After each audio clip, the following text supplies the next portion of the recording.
Good morning. Happy Monday. I hope you all had a great weekend. Today at 1 o'clock, 1:10 p.m. actually, when we meet for a lab, you'll turn in the unknown chloride lab that we did 2 weeks ago now.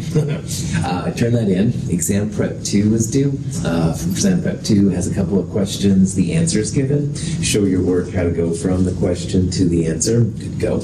We'll take the second midterm, which is over problem sets 4 and 5. It's chapters 4 and 5 definitely, with a lot of 3 in it as well. So balancing equations, stoichiometry, types of reactions, molarity, pH, Q equals MC delta T, delta H products minus delta H reactants. And then we'll go next door to the calorimetry lab. It's kind of a fun lab. You do need some goggles for that. You're going to have some pretty strong acids running around. Any questions? All right. So this material, once again, will not be on your midterm today. It's part of the last section we're going through. We're talking about how scientists discovered how electrons are placed around atoms. And it's a wild journey. It's quantum mechanics, quantum physics, quantum chemistry, all the same thing. We talked about the photoelectric effect and also Planck's constant and the speed of light on Friday. Now we're going to talk about what's called a sharp line spectrum and how Bohr was able to use it to create the first model for how electrons are placed in atoms. And on a Monday morning at 9 o'clock, you're like, oh boy, that's exciting. Here's why it's exciting. In chemistry, like most physical science, it's all about the energy. And you need to know how much energy it takes to remove an electron or how much energy you get when an electron gets placed in. So when Bohr finished this section, he was able to do it for a couple of atoms, which was actually something no one had ever done before. So scientists could then figure out energies to make other transitions happen, stuff like that. It's kind of a cool thing. But anyway, Bohr figured out this model based on what's called a sharp line spectrum. And sharp line spectra are really fascinating things. Now, first of all, when light is placed through a prism, it separates out the wavelengths. And if you've ever had a prism on a sunny day, you can see the rainbow kind of colors that come out. And scientists use this a lot too. So when light goes through a prism, for visible light, you end up seeing the different wavelengths, the different colors that are cool. And this works for all electromagnetic radiation too. You can do this with ultraviolet and infrared. Now, on Friday we saw that the longer wavelengths were more the red light, and the shorter, smaller wavelengths were more blue light. So you can then think about that, which one bends the most. In physics, you'll talk about angles of refraction, but we won't right now. So the light that comes from the sun has all the different colors in it, and that's what makes the rainbow, literally the rainbows you see sometimes in the sky. So the question is, which one will refract the least? All right, and I'll just tell you right now, it's going to be the one which is red. Red is lower energy, so it doesn't do it as much. The higher energy refracts more. This is more of a physics thing, but if you're curious and stuff, it's kind of cool to know too. Cool. So scientists took this prism idea and applied it to different atoms. And at first, no one had thought about it, because if you have a sample of sodium, like, whoopee-doo, all right, but they applied some energy to it, and lo and behold, some colors came out. And this was something that no one had foreseen. If we pour methanol onto sodium chloride and ignite it, the flame produced is yellow in color.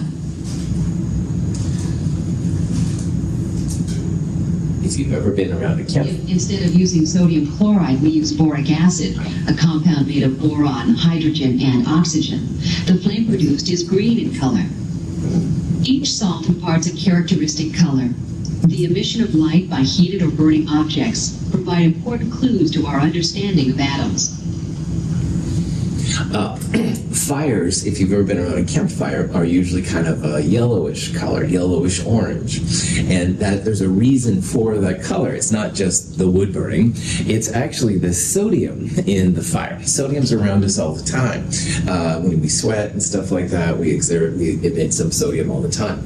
But let's say that we emitted, for example, how about a lithium salt instead? It actually comes out as kind of a red color, which is kind of cool. And if you place place these different salts and put a little methanol to give them some energy when they burn, you can see these flames come out.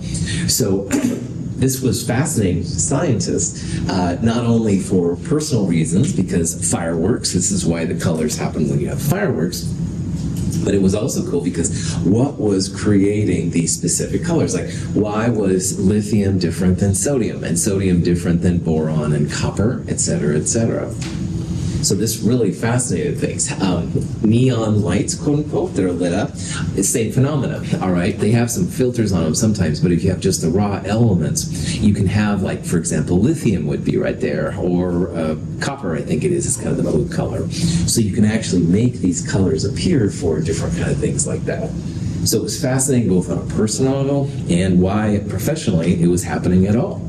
If a high voltage is applied to an element in the gas phase, the element emits light. Using a prism, we can split the light into its component colors. Every element emits a distinct set of colors unique to that element. Now, this is an example of if you take pure hydrogen and you will basically send a lot of electricity through it. First of all, it does make kind of a color. So the light bulbs that we're using right now to see each other are a mixture usually of, depends on the thing, but sodium and phosphorus. And when they're filtered, they create this kind of yellowish white light that we're using right now. Hydrogen, if you look at the light bulb itself, has kind of a purple glow. This picture shows a better what hydrogen looks like. It's kind of a purple-red light bulb. So you could have, for example, in your house, hydrogen purple-red lights all around. They're not very efficient. They burn out really fast, and they're pretty expensive. But those things aside, you could have a house with lit up with hydrogen light bulbs. Woo-hoo. And how anybody ever figured out that, oh, I'll put a little bit of hydrogen in essentially a vacuum and apply electricity to it. How they ever figured that out, I'm just baffled. It's amazing what human beings can do. But what's really fascinating is that, okay, they saw this cool purple light, and let's put it through a prism. Now, light comes out in 360 degrees all around us, all right? And if you were to send that light through a prism, you'd have different colors overlapping. So when they do this in the science world, they put it through what's called a double slit. And all that does is it takes that 360-degree light and it places it into a two-dimensional plane. So that way the light on the left and the right won't interfere with your main thing of light. So you can see here that when the double slit happens, there's like a nice two-dimensional piece of plywood, whatever kind of light going through. And when that goes through the prism, instead of seeing all the colors, which is what you see with visible light, you usually only see 4 colors. And there's kind of a red one, kind of a green, 2 of them that are kind of purplish. They listed as blue right there. It's an amazing thing. You will see the sharp line spectra for hydrogen 2 weeks from now. So next week's class presentations, and then Thanksgiving is that same week. And the following week in lab, we're actually going to look at the sharp line spectra of hydrogen. So you'll see my funky hydrogen bulb, what it looks like just to the visible eye, and then you'll be able to see with a spectroscope these little lines that come out. Pretty cool. So scientists use these lines as like a finger mark, a fingerprint, so they can identify you at a crime scene if they get your fingerprint right. Well, elements in faraway stars, you can't travel to the stars and look at them, right? But the light that comes through, hydrogen, for example, would have these four lines. And they can then identify the hydrogens in the plane, not in another place. And as far as I know, there are no elements that have the same set of sharp line spectra like hydrogen does.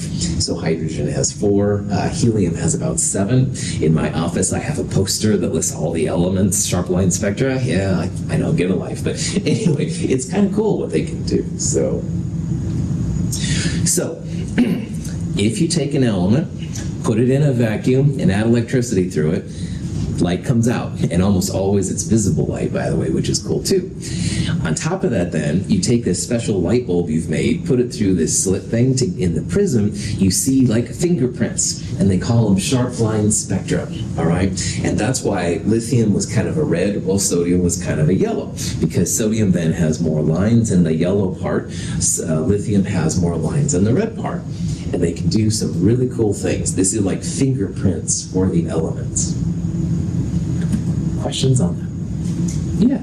The difference between the spectrums is like how many lines they have in each color. Yeah, how many lines, and also, Manuel, the wavelength that they exist at, all right? So some of the elements have like 4 lines, but they'll be like to the left or the right. So instead of red, maybe it would be orange or something like that. So those are the 2 pieces, the number of lines and where they fall on the spectrum are the 2 parts, man. Good question. All right. We're going to look at hydrogen a lot, both in this lecture and also in lab, we're going to look at it a lot too. And hydrogen's 4 main lines are this red one, kind of green one, and these 2 right here. Now listed as blue and purple. I think of them both honestly as purple, but color is kind of a subjective thing. There are other lines. We'll talk about where these come from in a little bit. But scientists were, like I said, really fascinated by it. And they can measure the wavelength, the distance from where one wave starts and stops to each one of them. So this one is a longer wavelength, 656 nanometers.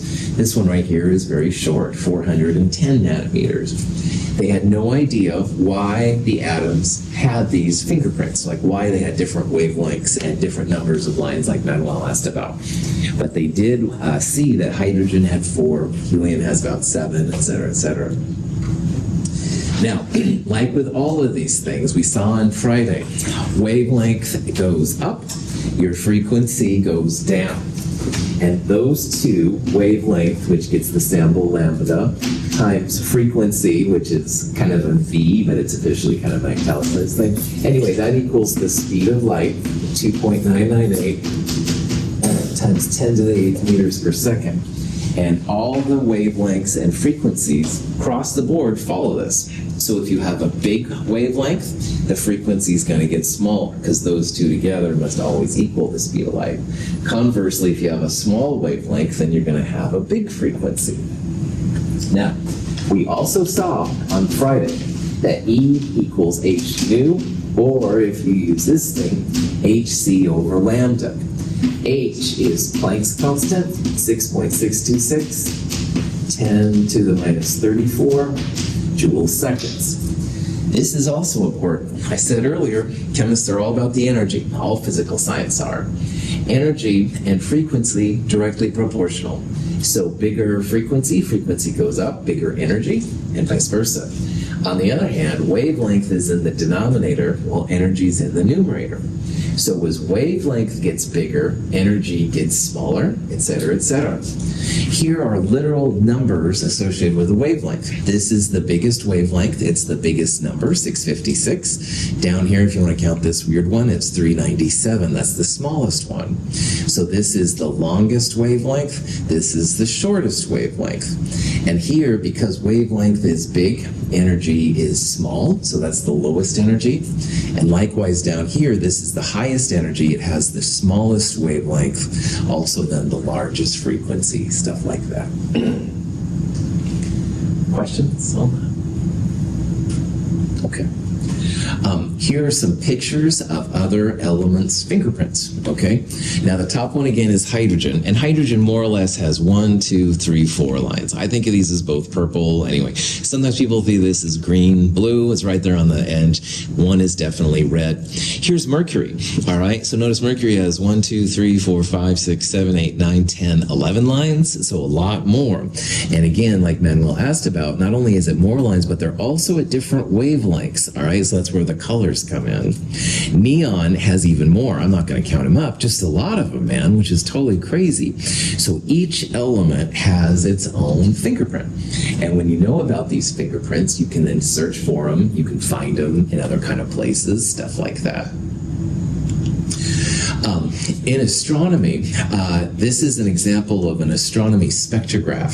So they measured a sun a long ways away, not our sun, but a different sun, and they have this kind of spectrum, which is just incredible. But anyway, when you dig through it, you can figure out the elements that are present inside this astral body. Now, astronomers also have to deal with something called the Doppler effect. In physics, this is something you'll talk about. As things move, they change their wavelength. So if you've ever been by a train, the train train goes, all right, sound effect's not necessary, sorry, but the sound changes because the object is moving, all right? And in astronomy, this is a big time thing too, because not only are the suns rotating, but also galactic things and stuff like that. So it's cool. I'm amazed they can do it. I think it's really fascinating how they can find the presence of these things in other galaxies. Any questions? All right, all of this is interesting, but the most interesting use of sharp-line spectrum is the electric pickle.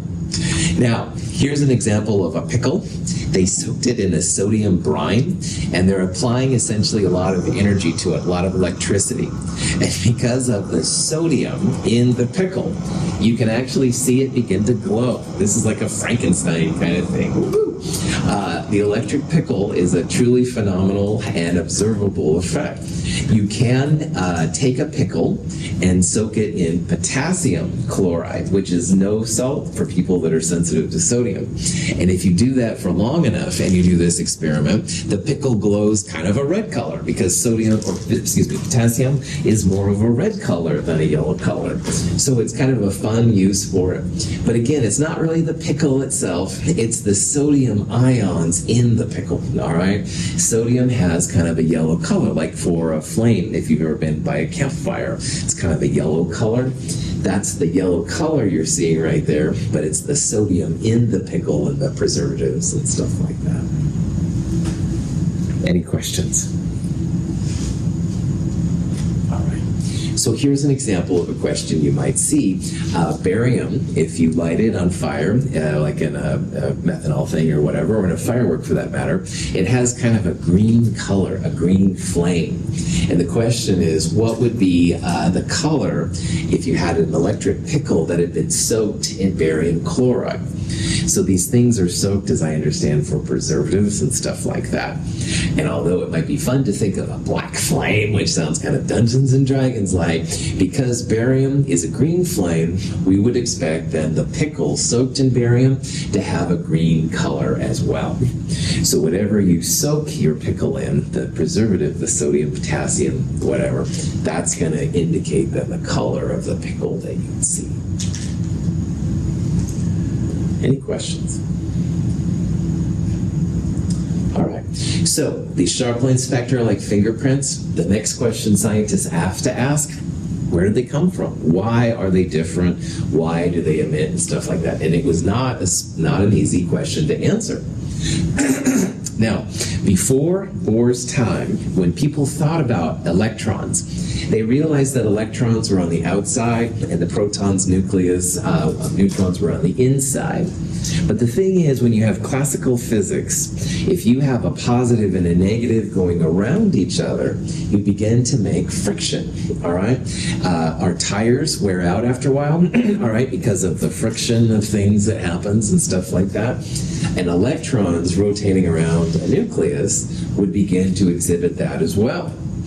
Now, even though any orbit, any distance from the nucleus should be possible, that thing is going to start creating some kind of a charge. It's going to create a friction, and that's going to mean that something's going to emit energy.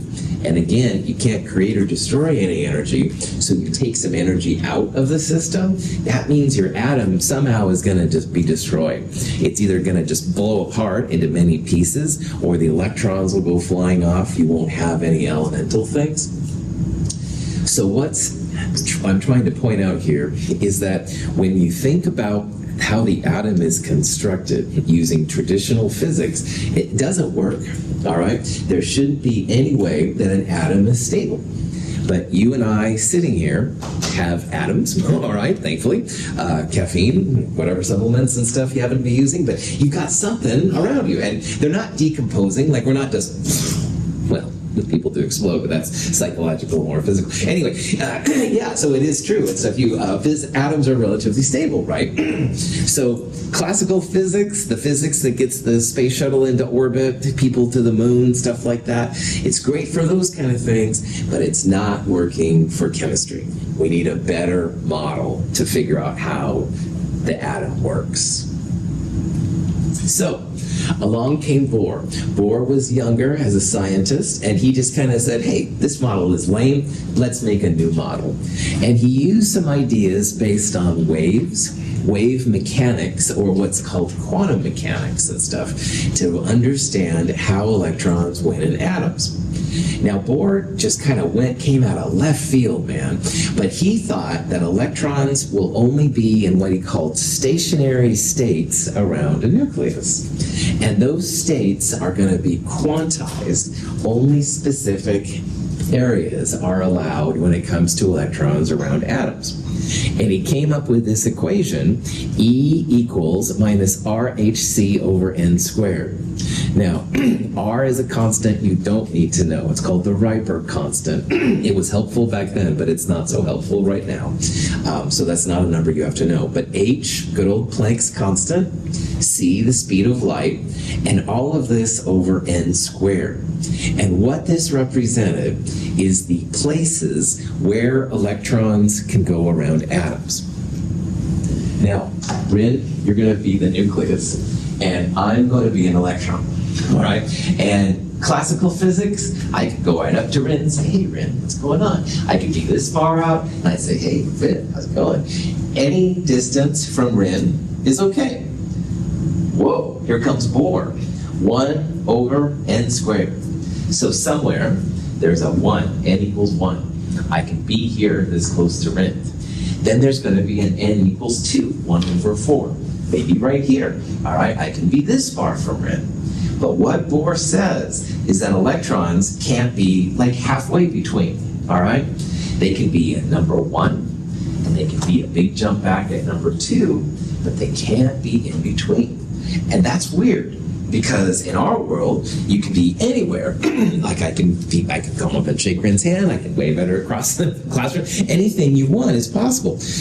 Not in the world of electrons. Only specific states were possible. And again, this was totally blew apart science at the time.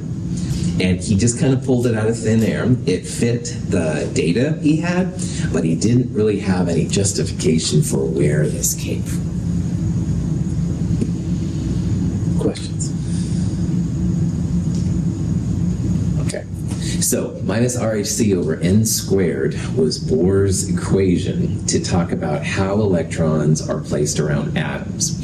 And again, while everybody else before that had said, electrons can be anywhere close or far from the nucleus, Bohr said, you're going to have it at N equals 1, N equals 2, N equals 3, but you won't have like N of 1.5. You won't have an N of 2.2, all right? Very discrete levels, which is just crazy. Now, we're going to see a lot of updates, if you will, to Bohr's equation. And that's totally cool. But they do work well for the certain kind of atoms that Bohr was studying, which is really neat. And you can use these results to explain these sharp line spectra, the atomic spectra that you see from atoms being excited. And again, no one had a model up till this point that had worked for any of the atoms. And at least Bohr was able to get it for a couple of them. So what I want to do now is we're going to talk about this minus RHC over N squared thing.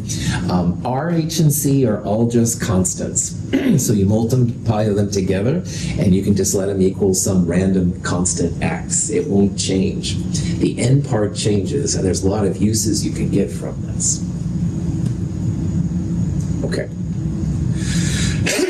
Excuse me.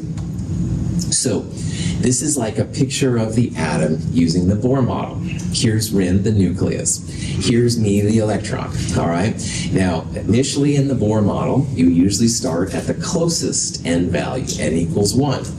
And you can go to N equals 2, 3, and 4, but you can't go to 1.5, you can't go to 0.3, all right? You have to follow these steps. And you can find the energy of these transitions. Because if you have H and C and these kind of things in there, you'll be able to find how much energy is involved. So this is an energy axis, all right? And the energy from 1 to 2 is going to be so much. The energy from 2 to 1 will be the opposite. Now, if I'm hanging out next to Rin, and Rin's really cool, all right, and James says, Russell, come on, we all need your attention, and he tries to get me away from Rin, it's going to take some energy to push me back, because Rin is cool, all right? I know, I got to help you up too, James, don't get me wrong. But it's going to take some energy. But then later on, James starts taking notes, and I'm like, oh, Rin, I forgot to tell you that I'm going to go back here. Now, I put this in there because electrons want to be close to the nucleus, all right? And getting them farther from the nucleus always takes energy. It's not going to be endothermic or exothermic to get them away from the nucleus. Endo, I heard it, good, that's right. Endo means take energy. Electrons are not naturally going to leave the nucleus without adding some energy.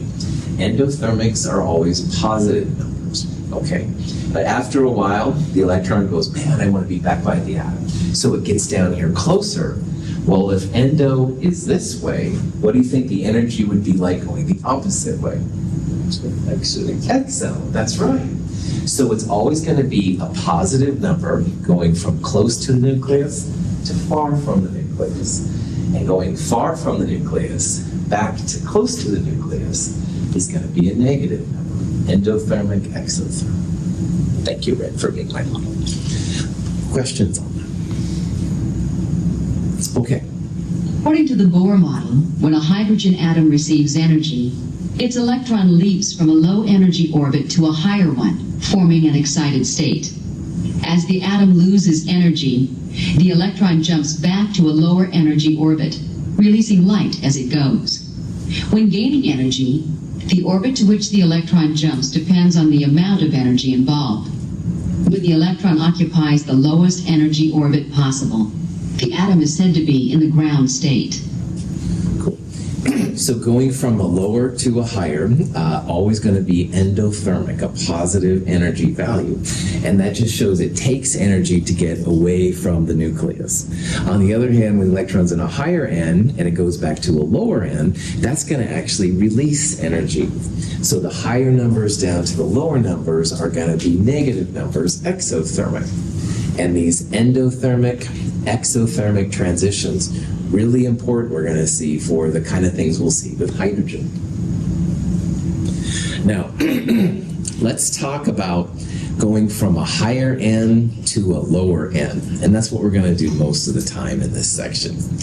Higher end to lower end, you can calculate the actual energy of the transition using that Bohr equation. Now, Bohr's equation, excuse me, was minus RHC times 1 over n squared. We're going to find a delta E, so final energy minus initial energy, and we're going to do it for a mole of electrons, not just one electron, but a mole of them. So this is really interesting.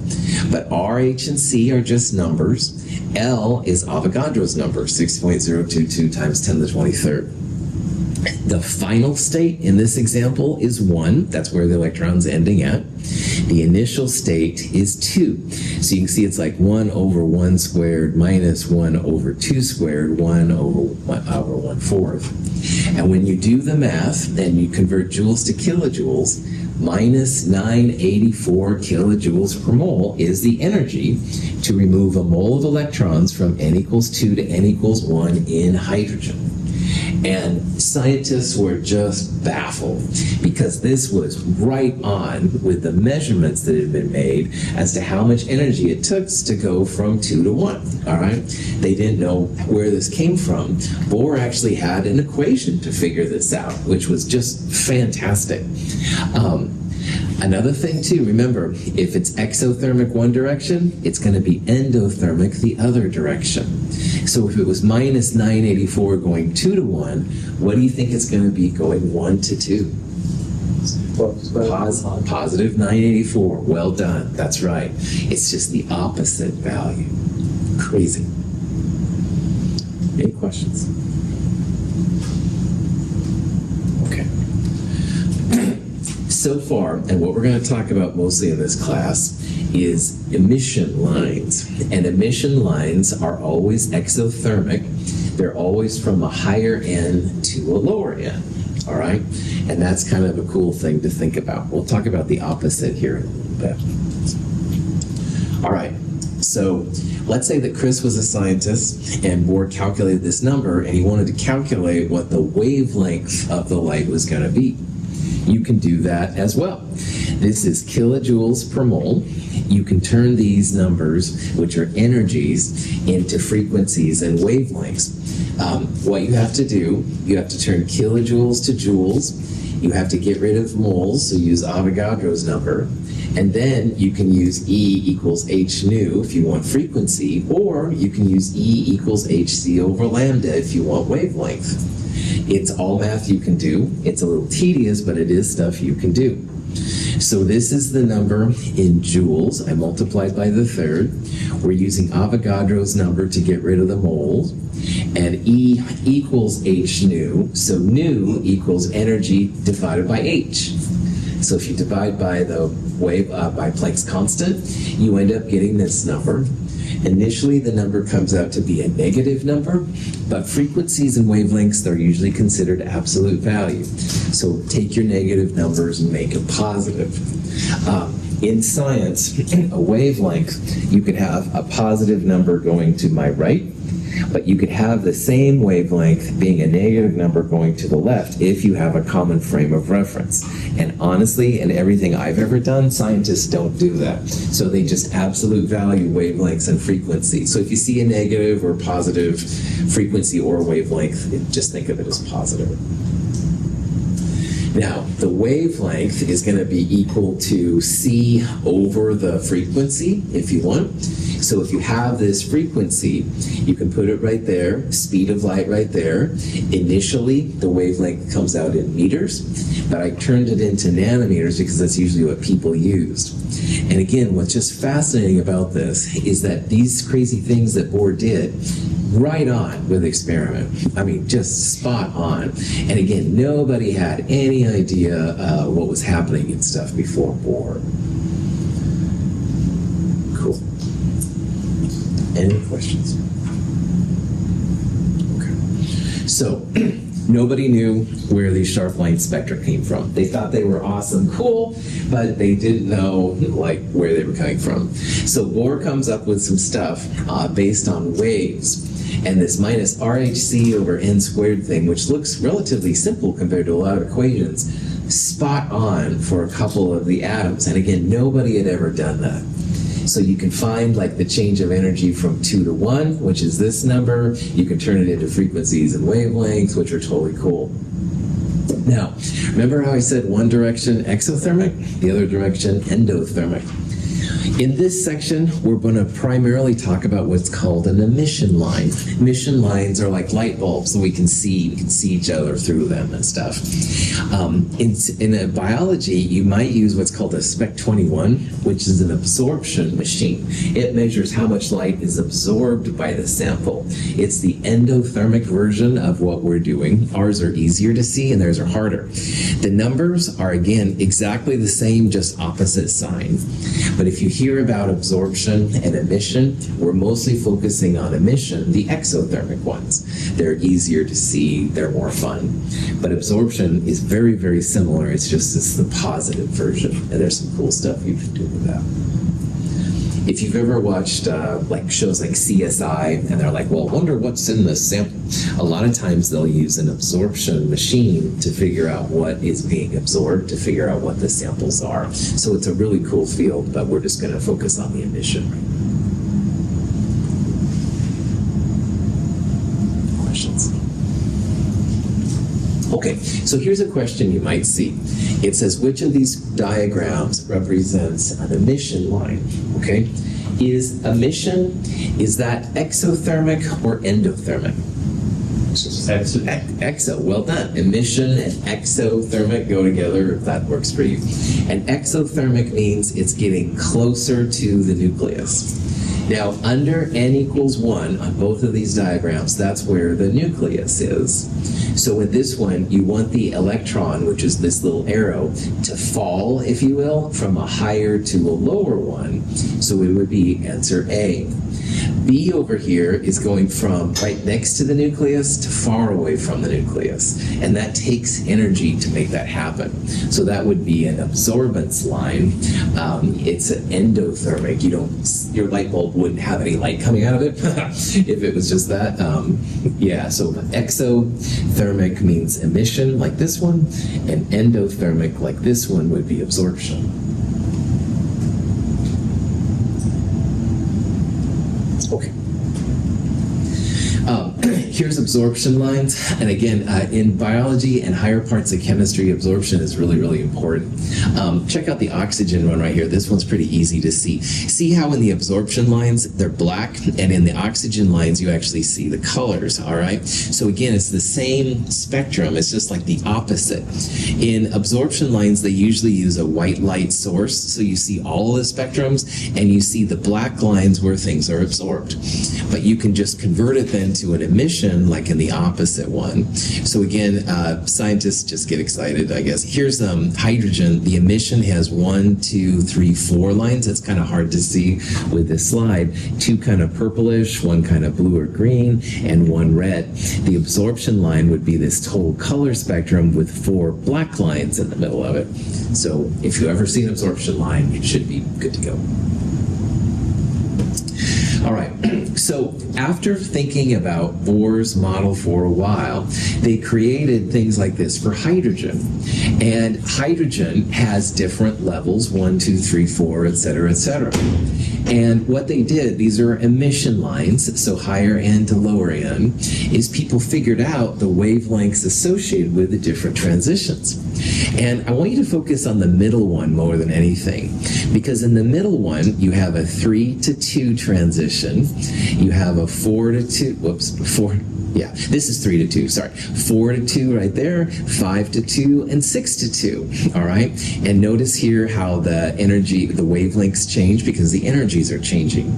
Those are the 4 visible lines that you see with hydrogen, all right? The 2 kind of purplish, the blue-green, and then the red one right there. So hydrogen, according to Bohr, the hydrogen lines occur when you have electrons going from higher end down to the second level. It doesn't mean that electrons aren't going down to the first level or the third level, all right? So for example, if you have electrons going to the first level, those are also transitions, but they're usually in the ultraviolet range, and our eyes only see the visible lines. So if you have a special kind of a spectrograph, or if you're a predator, flipping through the wave. Anyway, prop that back on. You can see, quote unquote, these things, but you need special equipment. All right, you can't see them with your eyes. These we can see with our eyes, which are really, really awesome.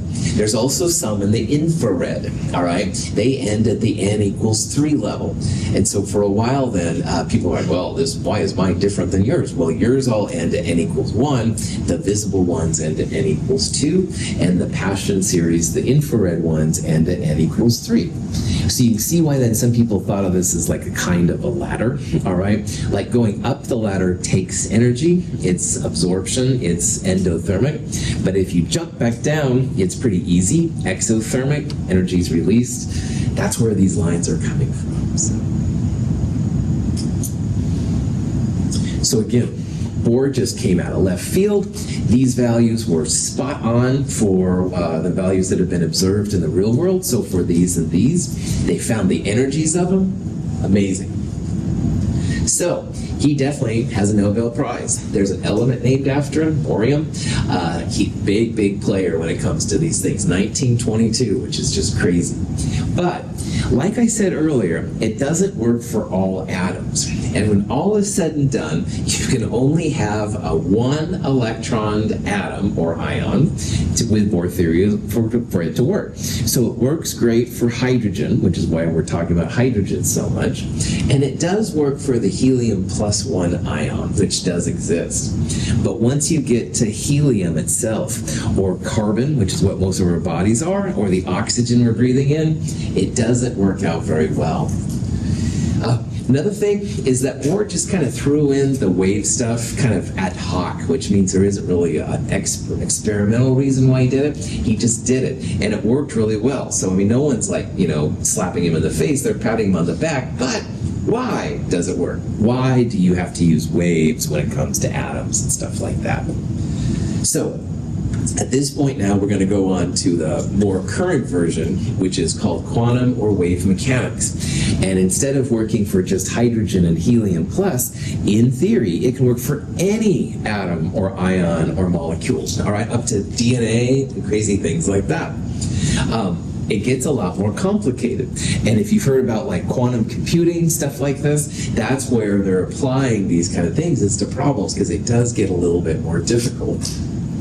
So what we'll do now is we'll shift to another couple of developments that allowed quantum mechanics to kind of expand out, and we'll see what's going on. Questions? When I wrote my PhD thesis, it was 400 plus pages. It was a lot of work. I have it in my office. I'll show it to you sometime. It'll put you to sleep at night, obviously. But anyway, de Broglie's thesis for his PhD, 7 pages. And yeah, after all the blood, sweat, and tears I put into mine, I'm like, 7 pages, huh? Yeah. Anyway, it makes me think a lot. But de Broglie was definitely a key player when it comes to this area.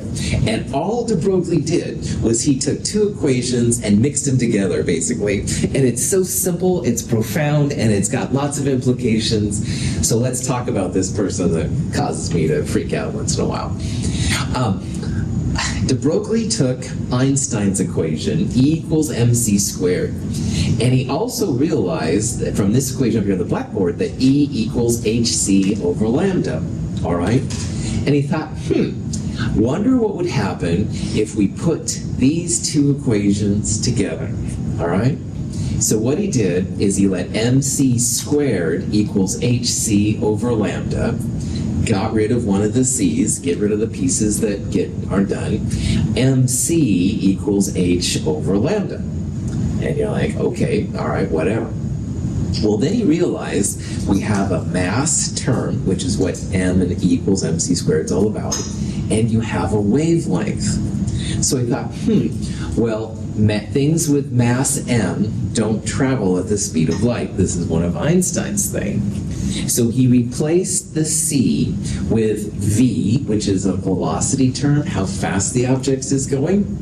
And he came up with this equation right here, which is called the de Broglie wave equation. Wavelength equals h over mv. It's for particles traveling less than the speed of light. Now, everything we talked about here on the blackboard were for photons of light energy, no mass, okay? And they can go the speed of light. But particles aren't supposed to go the speed of light according to Einstein's work. So wavelength equals h over mv. And you're like, whoopee-doo, Russell, you really do need to get out more or something like that. So let me try and explain why this is cool. If you see me walking over here, all right, I have had a lot of caffeine, but I haven't had any alcohol. Straight line. Hopefully cops would take it and stuff like that too. All right. You don't see me walking with a wavelength. All right. Remember, wavelengths kind of go up and down. All right. Particles, and you could do the same thing. Particles, you don't expect to see a wavelength associated with it. And what de Broglie's equation says is that if you have a particle with mass m and a speed v, it should have a wavelength. It'll have a beginning and an ending, the top and the bottom. So what the heck is going on? So first of all, this only applies when you have really small particles traveling really, really quickly, all right? So if you have an electron, which is really small, traveling at 3/4 the speed of light, and you use this equation, here's the mass of the electron, speed of light times 0.75, Planck's constant, right there, you get a 3.23 times 10 to the minus 12 meters. And that's really small, but this is actually a measurement that can be observed. Our technology is good enough. So electrons, which are particles, way to remember that, they have mass, all that jazz, they have a wave associated with them, all right? And people are like, oh, come on, this is out there, man. This can't happen. Electrons have wave properties. If we shoot a beam of electrons through thin metal foil, the atoms of the foil cause the waves to interfere with each other. The interference, or a diffraction pattern, can be recorded on photographic film as a series of concentric circles. This is an electron gun. It's a source of electrons. If we fired a regular gun at our pieces of paper, foil, whatever, you'd think the bullet would just go straight through. All right, no problem. That's what particles would do. But these electrons, which are traveling super fast, they actually create this kind of circles going outward. And if you've ever been on a still pond and you drop a rock in it, you can see that same effect from the waves kind of coming out. That's what the electrons are doing. They're not behaving as particles. They're behaving as waves. And that's just wild. And there's been lots of examples now of when electrons with mass are acting more like waves than particles. Now, here's an example of a baseball. Super powerful, shooting it out, some crazy thing and stuff like that. And these people were Play this thing real quick.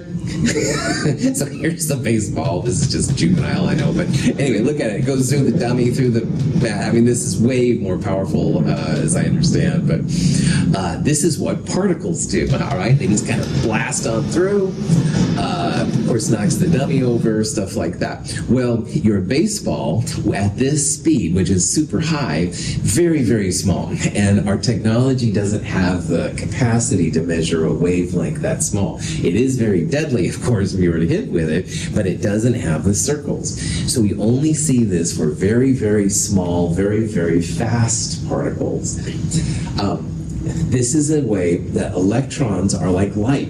We talked about how light, which is just photons, light could make the electrons kick out in the photoelectric effect of Einstein. And I talked at that time about the wave-particle duality, which just means that crazy light sometimes acts as waves, sometimes it's particles. Well, here's electrons, which are particles. They have mass. They're behaving like waves. So some of these really small things, they're not particles or waves. They're both. And they kind of depend on how they're feeling at the time, how they want to act. It's very weird. This is a weird part of quantum mechanics. But again, de Broglie figured this out. 7-page thesis later, they call him Doctor. Sometimes people just call me Hey Me, but that's okay. Anyway, I'm not trying to get questions on this. Now, Schrödinger took de Broglie's ideas and applied it to a lot more types of apparatus than Bohr did. And I consider Schrödinger to be the main person who figured out how quantum mechanics works. And Schrödinger used what's called a wave equation. And in math, you can have an equation which represents a wave. You've probably seen like y equals cosine x. So you've got, the kind of cosine lines. Well, there are waves that can be described for electrons as well. They're a little bit more complicated than the cosine and sine waves, but it's the same idea, all right? Y equals something, something x, all right? That's what the wave equations are. And they can apply different things to the waves to get the energy out. And when you do all this math, which again is no more, in my opinion, than Math 254 here at Mount Hood, you get, for example, the quantized energy levels. So just like Bohr saw the electrons could be n equals 1 or n equals 2, but it couldn't be like n 1.5. All this stuff pops out naturally when you apply this stuff to electrons, which is just crazy. Schrödinger is a real interesting person if you ever want to read about something. These wave functions helped chemists to figure out how the electron is moving with time and also where it is. And this quantization part just pops out naturally. So what was weird in the Bohr world became very natural when you think about it in terms of waves. Okay. So what they do in the wave equations is they apply different operators to these wave things to get things like energies out. And again, we're not going to do any of this kind of stuff, but I want you just to see it, because some of you might do some of this stuff again in the future, and it's totally doable. It's, the more complicated, the longer it takes, but it's all stuff you can do. They use spherical coordinate systems, if you've studied that in math, where you have a radius and there's two angles. That's usually what they use for quantum mechanics. And each of these wave functions corresponds to what's called an orbital. And an orbital is just an area of space around the electron or around the atom where the electron likes to hang out. So we're going to talk about orbitals a lot. Just realize that orbitals come from these crazy equations, all right? And if you wanted to solve for them, you could. It's not a problem. Unfortunately, you don't get the exact location of the electron, but if you square the wave equation, you get the probability of where it's going to be. And this will be something we'll talk about here in a little bit. This little I thing right here is a nasty little thing for math because it's an imaginary square root of -1. So if you square it, you get rid of that I, and that's what allows you to at least make predictions as to where it's going to be. All right. We're going to talk about this guy on Wednesday. Questions? Chris, did you have a question? No, so we didn't know that either of those questions. No, not for today, man. This is all future stuff. Yeah, so. All right, we'll talk about this guy on Wednesday. I'll see you all at 1:10. Thank you for being here. Have a great day.